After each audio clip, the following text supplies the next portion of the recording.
Shalom anak raja, salam sejahtera dalam kasih Tuhan kita Yesus Kristus yang selalu mengasihi kita, yang selalu memberkati kita, dan selalu menjawab doa-doa kita sebagai orang percaya. Bapak Ibu yang diberkati Tuhan, saudara-saudariku yang diberkati Tuhan, kita berjumpa lagi dalam sharing firman-Mu Pelita.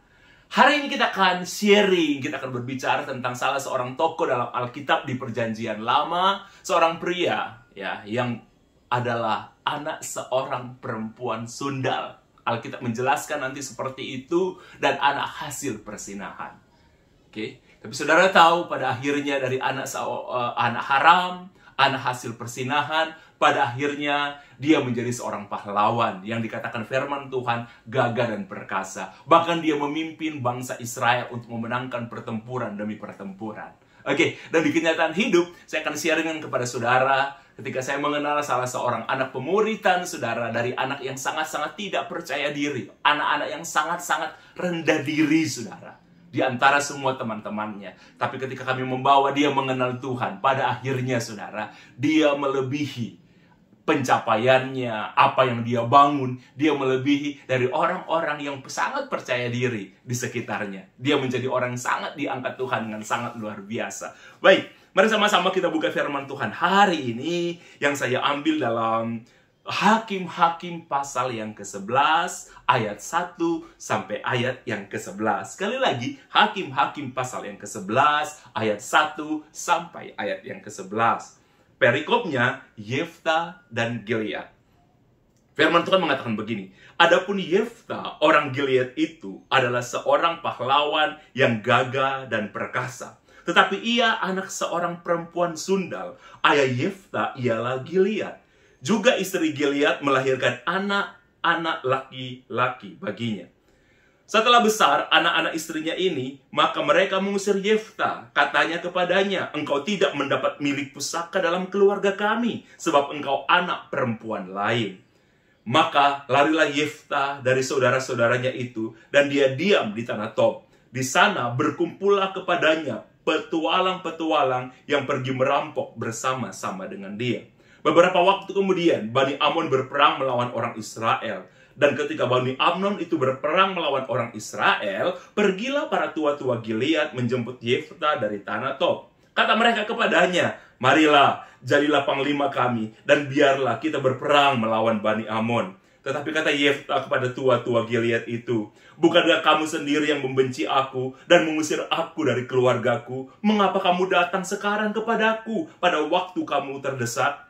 Kemudian berkatalah para tua-tua Gilead kepada Yefta, memang kami datang kembali sekarang kepadamu. Ikutilah kami dan berperanglah melawan Bani Amon. Maka engkau akan menjadi kepala atas kami, atas seluruh penduduk Gilead. Kata Yefta kepada para tua-tua Gilead, jadi jika kamu membawa aku kembali untuk berperang melawan Bani Amon, dan Tuhan menyerahkan mereka kepadaku, maka akulah yang akan menjadi kepala atas kamu? Lalu kata para tua-tua Gilead kepada Yefta, demi Tuhan yang mendengarkan sebagai saksi antara kita, kami akan berbuat seperti katamu itu. Ayat ke-11, maka Yefta ikut dengan para tua-tua Gilead, lalu bangsa itu mengangkat dia menjadi kepala dan panglima mereka. Tapi Yefta membawa seluruh perkaranya itu ke hadapan Tuhan di Mispa.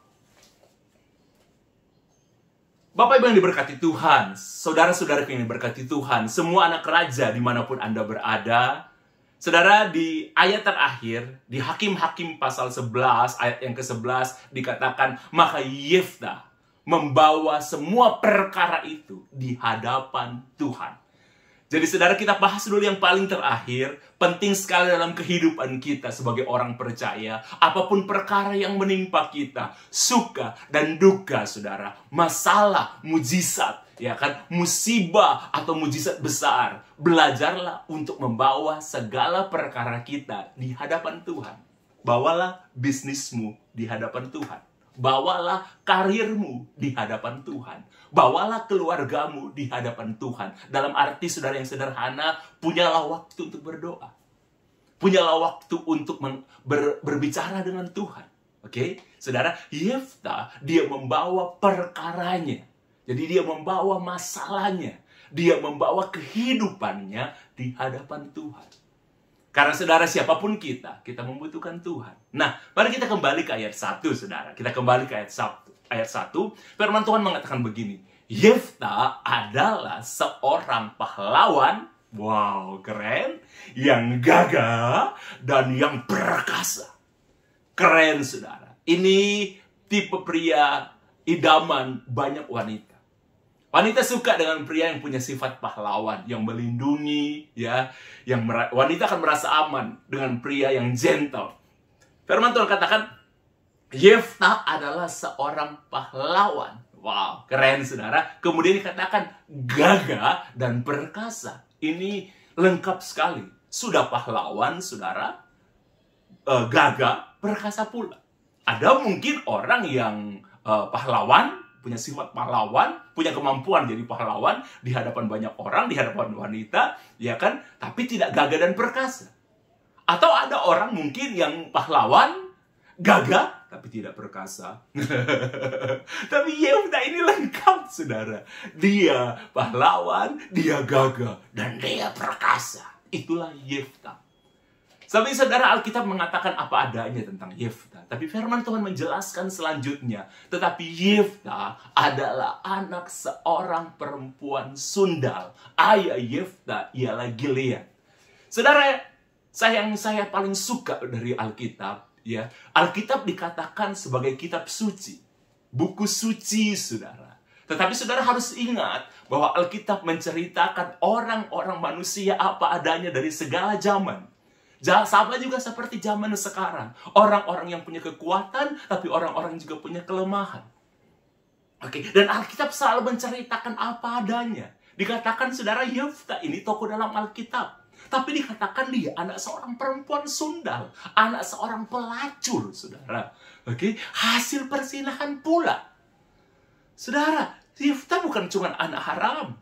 Sangat haram, karena anak yang lahir di luar nikah itu sudah haram. Kemudian saudara, mamanya perempuan sundal. Jadi bukan cuma sekedar anak haram, sangat haram.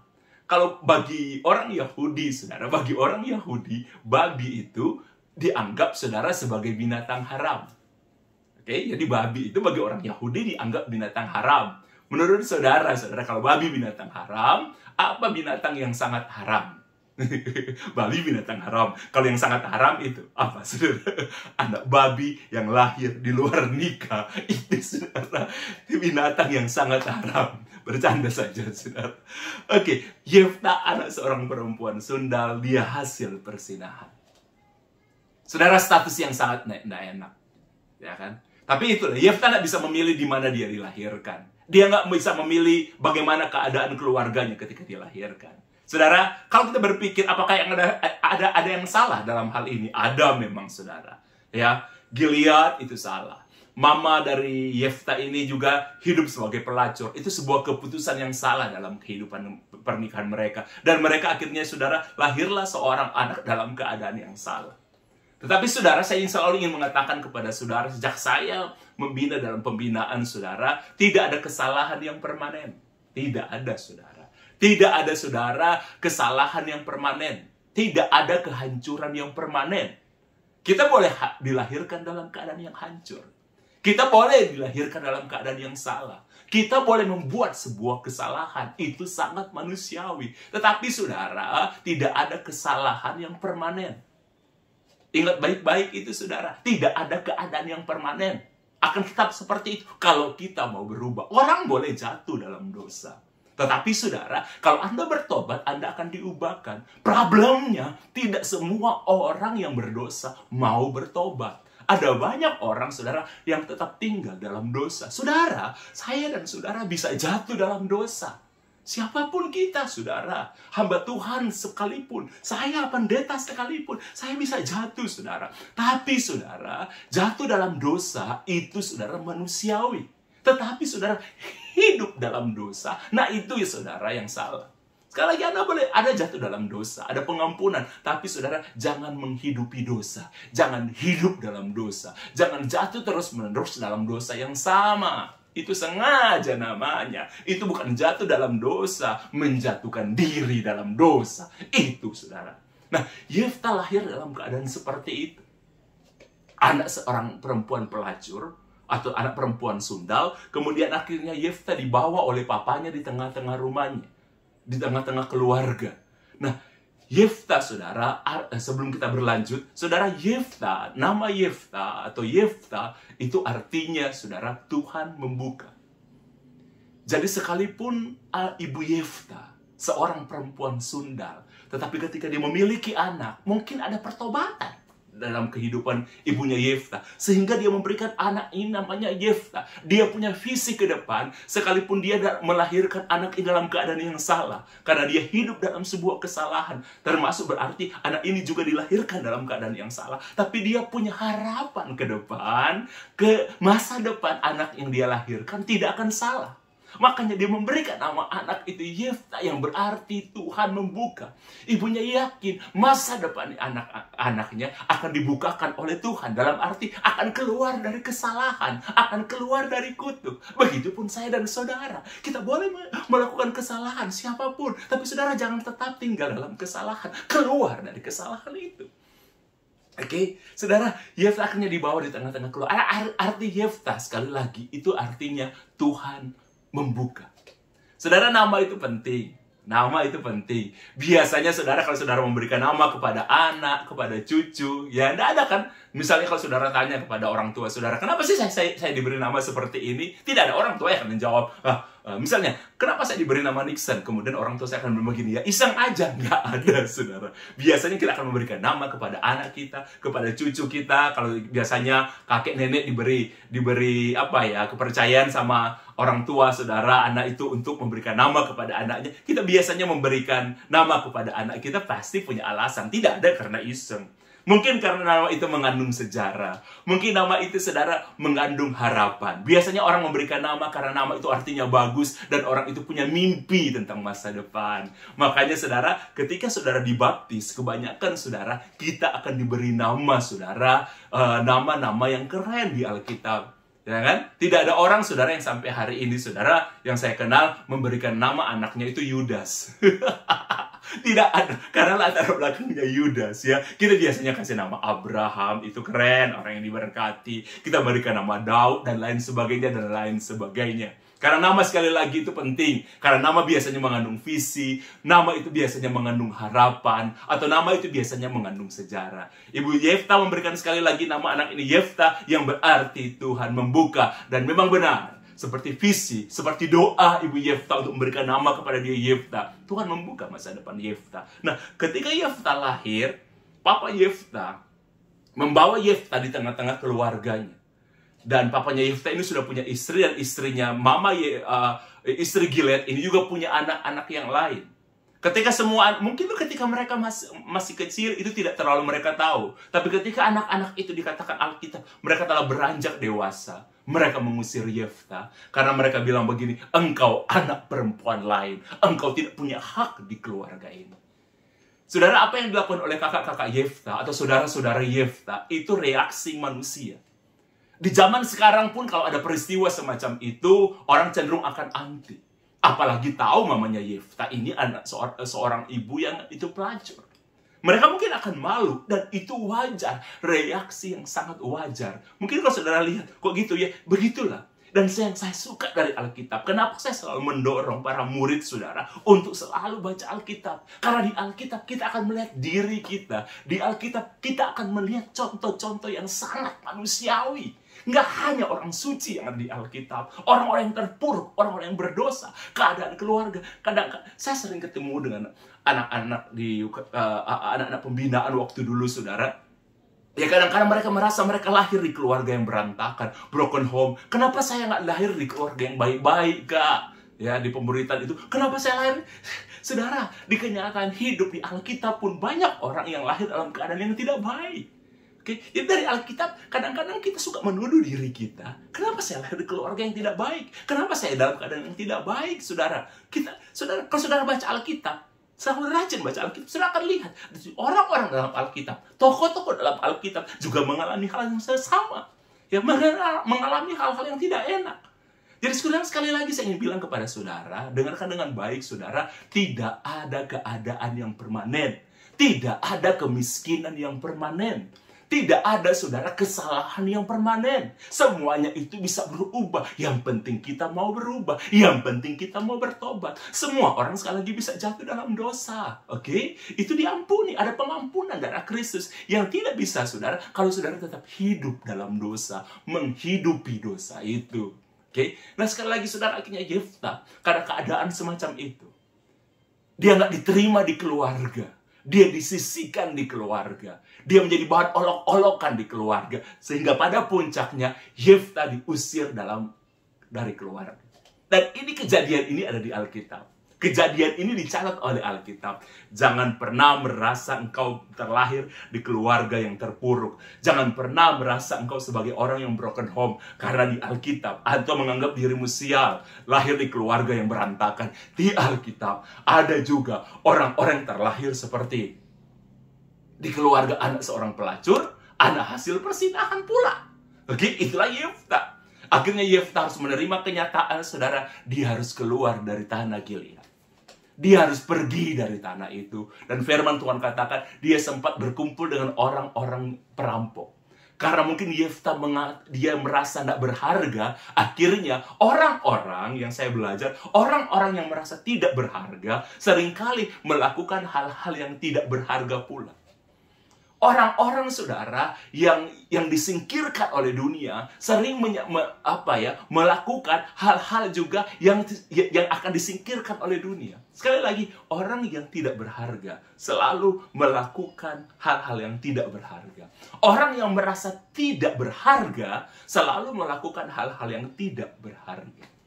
Dan itu yang Yefta lakukan. Tapi saudara, sekali lagi, itu kehidupan yang Yefta hadapi. Oke, mungkin saudara pun menghadapi kenyataan kadang-kadang keadaan semacam itu. Oke, sudah anak pelacur, kemudian dia kumpul lagi dengan orang-orang pelacur.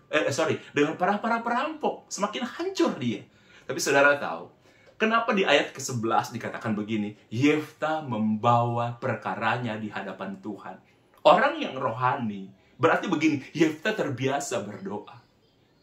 Situasinya nggak baik, tapi Yefta, saudara, selalu membawa perkaranya di hadapan Tuhan. Saudara, dimanapun saudara terpuruk, dimanapun saudara terperosok, dalam keadaan hitam sehitam apapun keadaan keluarga saudara, keadaan kehidupan saudara, jangan pernah meninggalkan apa yang disebut dengan doa. Jangan pernah meninggalkan apa yang disebut dengan hadirat Tuhan. Oke? Saudara, karena hal itu, saudara, itu kekuatan bagi kita. Sekalipun Anda sedang terpuruk, Yefta dikatakan, berarti kalau dikatakan Yefta membawa semua perkara itu dari hadapan Tuhan, berarti menunjukkan Yefta, doa merupakan bagian hidup Yefta. Jadi, membawa perkara di hadapan Tuhan bukan hanya sekali-sekali. Kalau sampai seperti itu, berarti itu sudah style hidupnya Yefta. Itu doa sudah menjadi bagian hidup Yefta.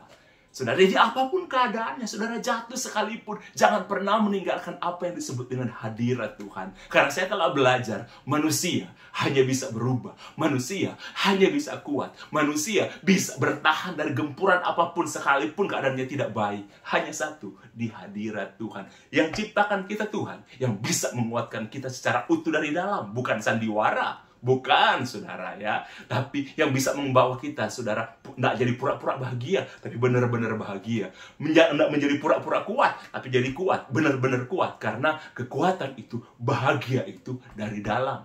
Bukan dari luar ke dalam, tapi dari dalam keluar. Jadi, kalau kekuatan itu dari dalam, sekalipun keadaan kita, saudara, semua mengecewakan, kita tetap akan kuat. Sekali lagi, dengarkan dengan baik. Kalau kekuatan itu ada dalam diri kita, ada Tuhan dalam diri kita, ada Roh Kudus sebagai penolong dalam hidup kita, saudara. Sekalipun keadaannya tidak baik. Tapi, saudara, kalau ke hati kita baik, semuanya akan terlihat baik. Orang, saudara, sekalipun keadaannya baik, tapi kalau hatinya jahat, semuanya akan terlihat jahat. Benar, saudara? Oke. Yefta akhirnya lari ke sana. Tapi satu hari ketika orang Israel berperang melawan Bani Amon, tua-tua Gilead datang kepada Yefta, kemudian mereka mengatakan, Yefta, berarti saudara mereka tahu kemampuan Yefta. Mereka tahu bakat Yefta. Mereka tahu talentanya Yefta. Kenapa Yefta yang dipilih? Berarti Yefta mampu, mereka tahu itu. Ada bakat. Sekalipun saudara ketika Yefta di tengah-tengah keluarga, walaupun Yefta berbakat, walaupun Yefta baik, tapi karena latar belakang mereka mengusir Yefta. Tapi ada saatnya, saudara. Kemampuan saudara, ya kapasitas saudara, hal-hal yang hebat dalam hidup saudara, itu saudara akan terlihat oleh dunia. Oke? Jadi jangan pernah saudara kecewa dengan keadaan yang ada. Yefta terusir. Tapi ketika orang Israel berperang melawan Bani Amnon dan mereka tahu mereka tidak bisa mengalahkan, mereka butuh pemimpin, mereka butuh leader. Pemimpin perlu. Leader yang baik itu perlu. Saudara digembalakan di gereja yang baik itu perlu. Karena leader itu perlu. Seperti anak-anak yang kami bawa dulu dalam pemuritan. Mereka butuh saudara guru. Mereka butuh saudara kakak-kakak yang memimpin mereka. Karena kita butuh pembimbing rohani, orang yang berdoa buat kita, dan lain sebagainya. Perlu saudara, karena setiap orang dipakai Tuhan dengan cara masing-masing. Demikian Yefta. Tua-tua di Gilead itu datang dan panggil Yefta. Karena mereka tahu, sekalipun Yefta anak seorang perempuan sundal. Anak seorang hasil persinahan saudara. Anak haram. Tetapi saudara ada bakat yang luar biasa dalam Yefta. Dan Yefta akhirnya bilang, kalian mau menserahkan saya? Mereka bilang, ayo kembali. Saudara, sebelum Israel punya raja, Israel dipimpin oleh hakim-hakim dan tua-tua. Mereka orang tertinggi, saudara, di dalam hierarki bangsa Israel. Tua-tua dan para hakim sebelum Israel memiliki raja.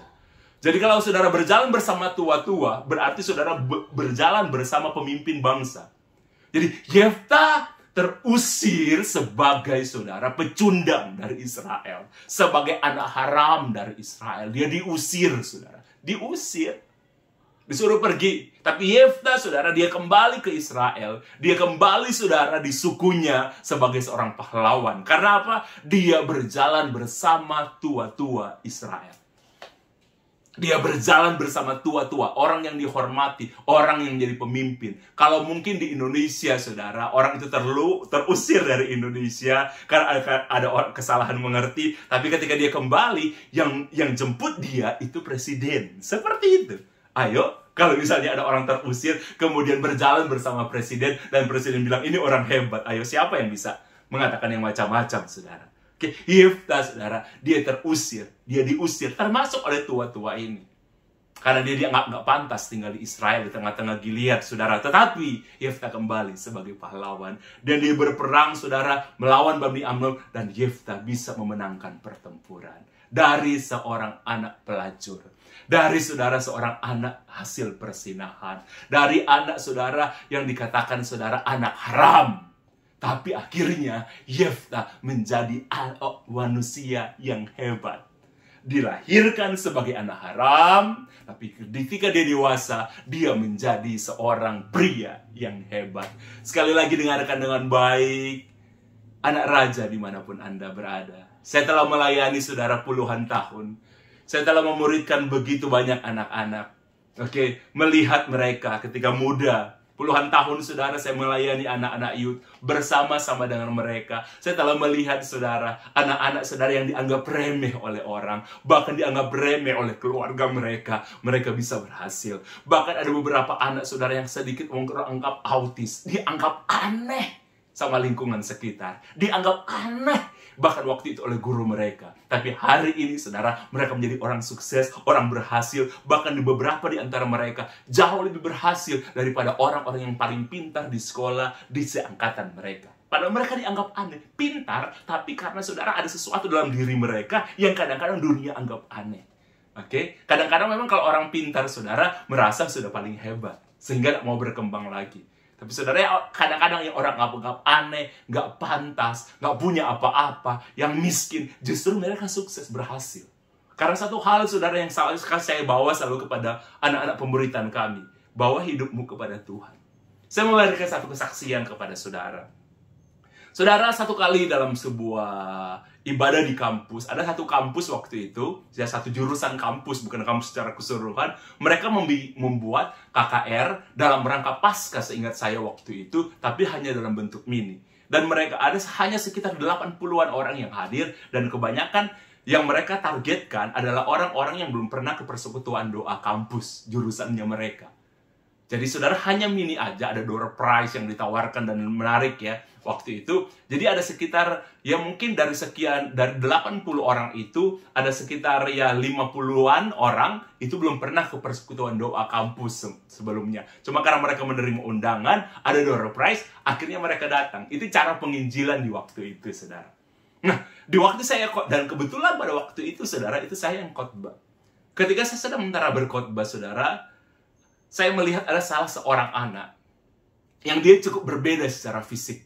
Dia cukup berbeda, saudara, di antara teman-temannya, dari cara dia berpakaian dan dari cara wajahnya, saudara. Dalam arti kepercayaan dirinya. Saya tahu anak ini sangat rendah diri, saudara. Saya tahu. Kemudian setelah selesai, saudara, saya dekati anak itu. Saya bilang sama dia, kamu mau enggak ikut dalam pembinaan, dalam pemuritan? Dia awalnya berpikir, saya bilang, kamu mau enggak? Akhirnya dia mau, saudara. Jadi saudara, seminggu sekali, seminggu 2 kali, kami mengadakan pemuritan, kami bertemu bersama-sama dengan anak ini. Termasuk dengan anak ini. Dia awalnya memang orang yang sangat rendah diri. Orang yang sangat tidak percaya diri. Orang yang selalu diam, dan orang nyanyi pun, saudara, dia tertunduk. Menyembah pun dia tertunduk. Akhirnya saya tahu latar belakang anak ini, saudara. Dia anak ketiga dari 4 bersaudara. Dan dia memang, saudara, akhirnya saya tahu dia anak yang sangat berbeda dari saudara-saudaranya. Papanya orang berdarah Chinese. Mamanya ada berdarah Manado, ada berdarah Chinese, saudara, juga ya. Ada darah Ambon juga. Jadi gabungan mamanya. Tapi saudara, papanya putih, ya, putih bersih, demikian pun mamanya. Kakaknya yang perempuan, saudara, dia anak ketiga dari 4 bersaudara, kakaknya perempuan cantik, saudara. Kemudian yang kedua, kokonya, saudara, cecenya yang perempuan, kemudian kokonya, yang laki, yang anak kedua, saudara, di atas dia, itu juga putih. Sampai seperti mama dan papanya. Dan kemudian adiknya, saudara, yang paling kecil itu, saudara, cantik sekali. Saya waktu pertama lihat, wow, saya bilang cakep anak ini ya. Gabungan orang, ada Chinese-nya, ada Menadonya, ada Ambon-Ambonnya, jadi dan putih sekali, saudara, cantik sekali. Saudara, sekalipun saya pendeta, saudara, saya masih punya selera. Ini jadi cantik sekali adiknya. Dan mereka semua keluarga itu putih semua. Nah, anak ini, saudara, dia kulitnya yang coklat sendiri. Dia yang kulitnya itu coklat sendiri. Ya, dan dia memang kalau melihat sepintas selalu, nggak ada mirip-miripnya dengan kakak sama dengan koko, cece sama adiknya atau mama papanya. Hampir nggak ada, saudara. Dia anak yang berbeda. Tapi dia bilang begini, dari kecil, saudara, ketika dia tahu dia berbeda, dan orang melihat dia dengan cara berbeda, dia selalu tanya, saudara, kepada papa dan mamanya. Apakah saya ini anak papa dan mama? Dan papa mamanya selalu mengatakan, kami itu anak papa dan mama. Okay? Dia selalu merasa begini, saudara, ketika kalau ada keluarga ini bertemu dengan keluarga yang baru atau ke tempat yang di mana, dan anak-anak diperkenalkan, setiap anak ini diperkenalkan sebagai anak mereka, dia bisa membaca dan dia selalu ingin memperhatikan wajah orang karena dia udah terluka. Jadi dia, saudara, akan melihat orang juga dengan cara terluka. Orang yang terluka akan melihat segala sesuatu dengan cara yang terluka. Jadi kalau ada orang dia lihat kok wajahnya nggak enak ya, dia selalu merasa begitu. Ya, orang kan penuh dengan kecurigaan seperti itu, saudara. Dia selalu merasa, nggak enak. Sampai dia bilang begini sama saya, Kak, kemungkinan besar, ada 3 kemungkinan, dia bilang. Saya ini anak mungkin hasil hubungan orang lain, misalnya pembantu rumah tangga di sekitar rumah, atau siapapun, hamil di luar nikah. Kemudian mungkin, Kak, saya diletakkan depan rumah, akhirnya saya diambil anak angkat. Atau dia bilang, Kak, saya ini tertukar waktu di rumah sakit. Oke, dia bilang, atau kakak saya ini yang tertukar di rumah sakit. Dia bilang begitu, atau dia bilang begini, mungkin, Kak, dia bilang, saudara, dia bilang begini, mungkin benar, mungkin, Kak, kalau Koko, Cece, dan Meme adik saya itu terbuat dari tanah liat. Kalau saya, Kak, kemungkinan saya dibuat dari aspal. Dia sampai merasa sangat rendah diri. Tapi bagi saya sudah bertemu dengan anak-anak semacam dia itu banyak, saudara.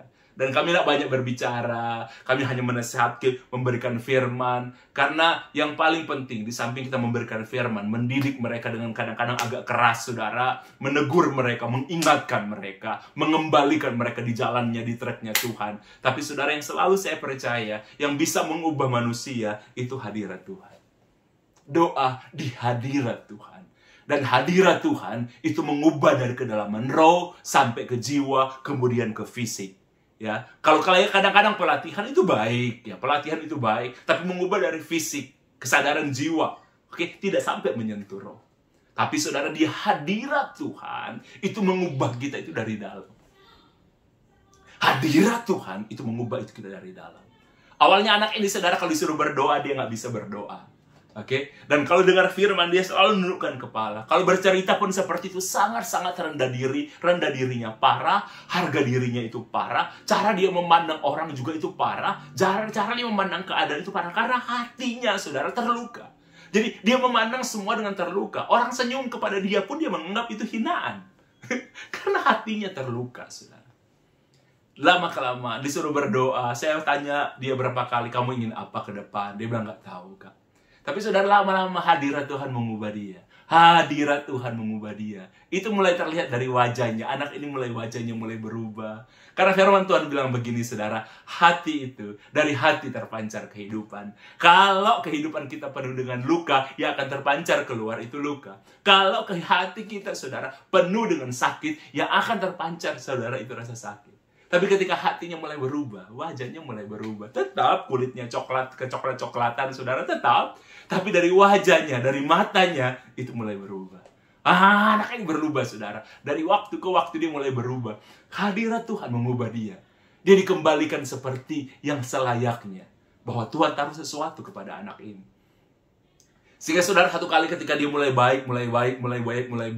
Satu kali selalu ada saatnya, saudara, ketika berdoa secara pribadi, kami akan tanya, saya akan tanya kepada anak pemuritan, kamu mau apa? Doa apa yang paling penting yang kamu ingin doakan kepada Tuhan? Satu kali ketika saya berdoa dengan anak ini, Roh Kudus menaruh itu di hati saya. Untuk menanyakan kepada anak ini, apa yang kamu minta daripada Tuhan? Sesuatu yang besar. Selalu kami mengajar kalau ada sesuatu yang besar yang kamu ingin minta sama Tuhan. Bagi kamu mungkin itu tidak mungkin, bagi Tuhan selalu mungkin. Saudara, ketika saya berdoa dengan dia, saudara, satu kali saya bilang begini, kamu berdoa apa? Kamu berdoa apa? Kamu minta sesuatu yang besar apa dari Tuhan? Saudara tahu, dia lihat saya, Kak, dia tanya sama saya, Kak, apa aja boleh saya minta? Saya bilang, saya minta aja. Yang menjawab doa kamu bukan saya, Tuhan. Ya, mungkin saya bisa ragu. Kadang saya ragu dengan anak-anak ketika berdoa, bisa nggak ya? Tapi yang menjawab doa saya, dia, kan bukan saya, tapi Tuhan. Apa aja, Kak? Iya. Dia bilang begini sama saya, Kak, saya ingin kaya raya, Kak. Wah, saudara, tapi apakah doa semacam itu salah? Tidak, saudara. Itu permintaannya dia. Saya sempat kaget juga, saudara, dengan dia. What? Dia meminta apa? Karena kalau dilihat wajahnya nggak hoki, saudara. Oke, tapi lebih baik wajah nggak hoki, saudara, tapi kehidupannya hoki, ya kan? Daripada wajah hoki, tapi kehidupannya, saudara, nggak hoki. Lebih baik wajah nggak hoki, tapi kehidupan hoki. Amin. Saudara tahu, dia bilang gini, Kak, saya ingin kaya raya. Saudara, singkat cerita, saudara, pada akhirnya semua selesai. Dia selesai kuliah. Selalu pesan kami kepada anak-anak itu. Dari awal kami ketemu, bahkan anak yang masih SMP, SMA pun sekalipun, apalagi udah mahasiswa, kamu ingin cita-cita apa? Dari sekarang, dari kami bertemu dalam pemuritan, kami ingin berdoa apa untuk masa depannya? Saudara, dia berdoa, sehingga saudara akhirnya dia memutuskan pada waktu itu, saudara, untuk pindah. Kemudian dia ke Jakarta. Lama saya nggak ketemu dengan dia, saudara. Bertahun-tahun dia nggak kontak saya lagi. Dan setiap murid-murid kami, kebanyakan, saudara, kami ingin menjadikan mereka serupa dengan Kristus. Jadi selesai, ya sudah. Kami juga nggak pernah memaksa untuk mengkontak mereka lagi. Apa enggak? Bagi kami cukup membina mereka seperti Yesus. Pergilah kamu ke seluruh dunia. Ya kan? Jadikan semua bangsa murid. Begitu juga ketika kami memuridkan, pergilah kamu kemana aja. Oke, yang paling pasti, saudara, kamu beserta dengan Tuhan. Yang penting dasarnya udah baik. Lama sekali dia ketemu saya. Lama sekali, bertahun-tahun, saudara, dia kontak saya. Dan karena ada banyak murid juga, saya juga lupa, saudara. Yang penting pembinaan udah selesai. Mereka udah selesai. Satu kali, saudara. Lama sekali nggak ketemu. Satu kali, saudara, dia telepon saya. Satu kali, lama sekali, saudara, ya. Berapa lama ya, saya lupa berapa tahun itu. Saudara tahu, dia telepon saya. Ya, 8 tahun, 10 tahunan mungkin lebih kali ya. Dia telepon saya.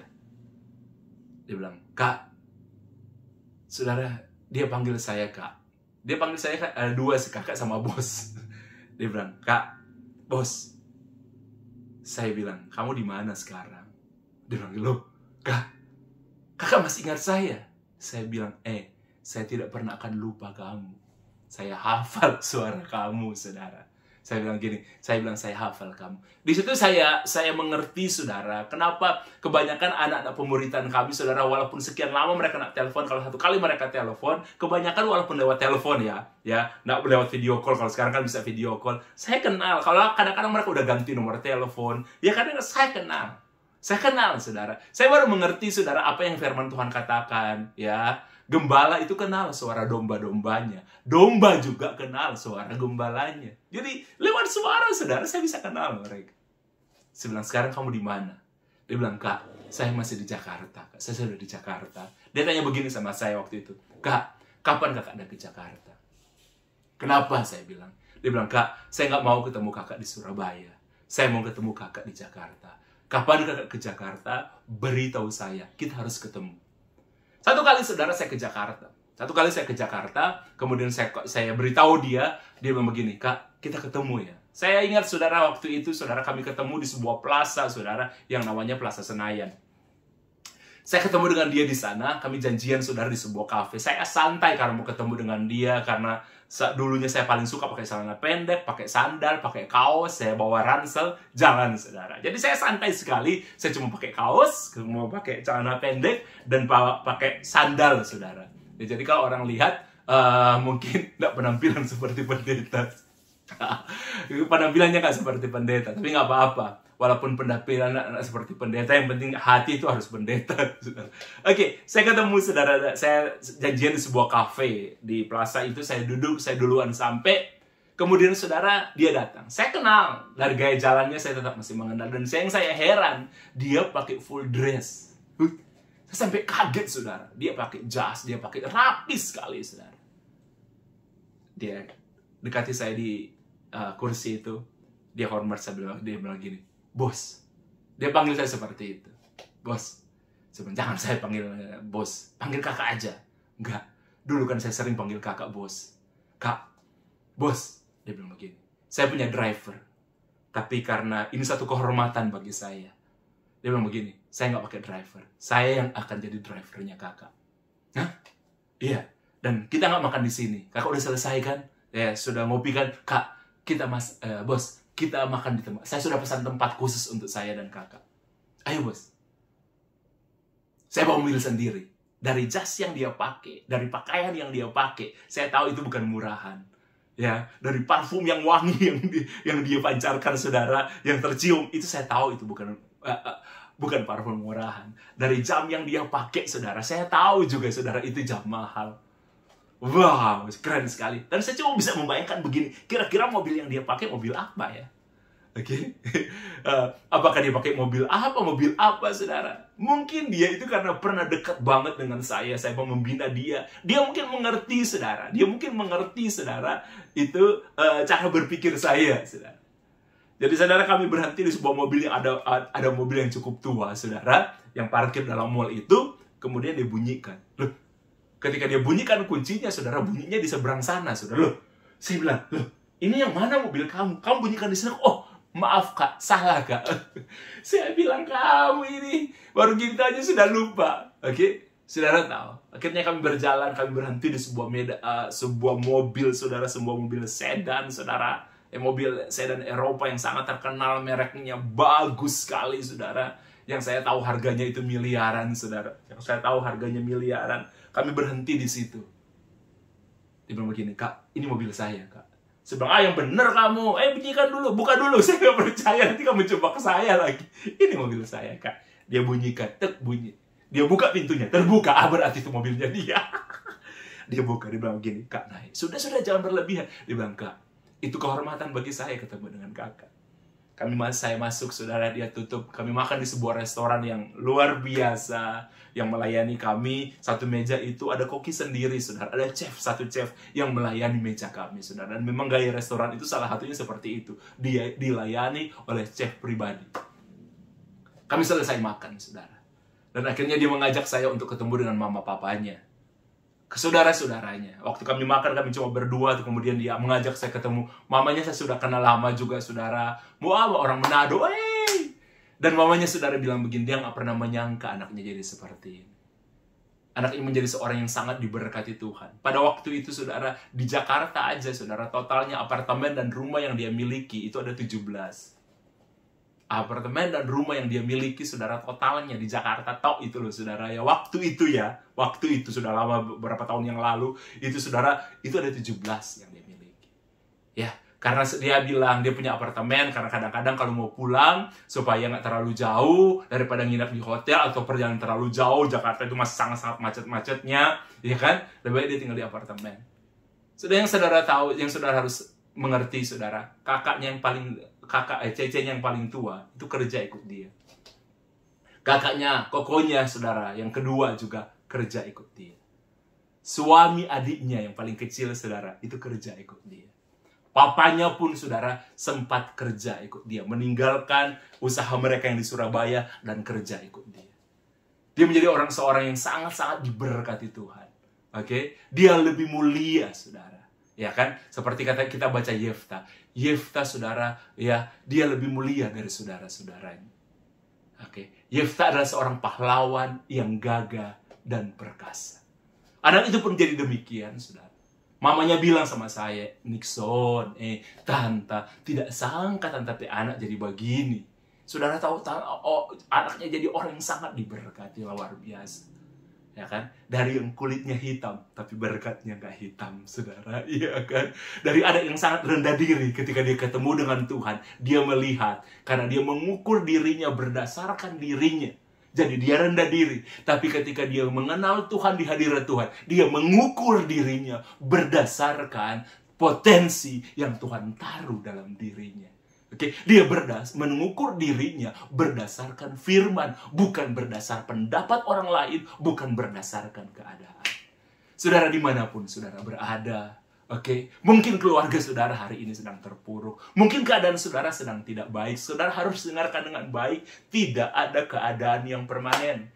Tidak ada kemiskinan yang permanen. Tidak ada kehancuran yang permanen. Kalau saudara mau bertobat, kalau saudara mau berubah, melihat dari kacamata Tuhan. Sekali lagi, Alkitab selalu menceritakan kisah hidup manusia apa adanya. Anak seorang perempuan Sunda, Alkitab jelaskan. Anak hasil persinahan, Alkitab jelaskan. Tapi saudara, dia lahir dalam keadaan seperti itu. Tapi masa depannya tidak seperti itu. Seperti Yesus, lahir di kandang. Tapi masa depan Yesus, saudara, tidak di kandang. Dalam kemuliaan. Amen. Saya rindu berdoa bagi saudara. Apapun yang saudara hari-hari ini mungkin sedang terpuruk, saudara hari-hari ini mungkin sedang mengalami susah, hari-hari ini mari kita berdoa bersama, saudara. Haleluya, haleluya, haleluya. Dimanapun saudara berada, apa yang saudara ingin doakan? Saya rindu berdoa buat saudara seperti apa yang saya pernah lakukan dengan pemberitaan. Apa yang saudara ingin minta dalam kehidupan saudara hari ini? Kalau boleh saudara minta sesuatu yang besar, yang belum pernah mungkin saudara minta sebelumnya. Saudara, yang menjawab doa saudara bukan teman saudara. Yang menjawab doa saudara bukan saya. Yang menjawab doa saudara Tuhan. Dan Tuhan jamin begini, mintalah maka kamu terima apa yang kamu minta. Mari kita berdoa, saudara. Siapkan apa yang jadi doa saudara. Saya rindu berdoa buat saudara. Kuralabashi kapatakaya ralabashi. Rapatakana sukaralabaya nasuralabaralabase. Ayo naikkan doa saudara. Ayo doa. Doa saudara. Minta. Firman Tuhan bilang, mintalah, maka kamu akan menerima apa yang kau pinta. Kuralabasikarabar. Diberkatilah engkau, diberkatilah doamu. Diberkatilah doamu. Diberkatilah doamu dalam nama Tuhan Yesus Kristus. Sehingga apa yang kau minta hari ini, akan kau terima satu hari nanti. Apa yang kau terima hari ini, satu hari nanti akan menjadi kenyataan. Diberkatilah engkau berlimpah-limpah, dan Tuhan memperluas pekerjaanmu. Tuhan memperluas kapasitasmu. Tuhan memperluas karirmu. Sehingga engkau akan melihat kebaikan dan kemurahan Tuhan. Kecelakaan, malapetaka, dan kesakitan tidak akan menimpa engkau. Dan Tuhan menjawab dan mendengarkan doamu. Di dalam nama Tuhan Yesus Kristus. Haleluya, puji Tuhan. Amin. Anak Raja, terima kasih untuk perhatian Anda. Oke, Anda boleh sharingkan khotbah ini kalau saudara diberkati. Anda boleh like, boleh sharingkan kepada teman-teman supaya makin banyak orang juga yang memperoleh berkat dari firman-Mu, Pelita. Tuhan memberkati kita semua. Hai anak Raja.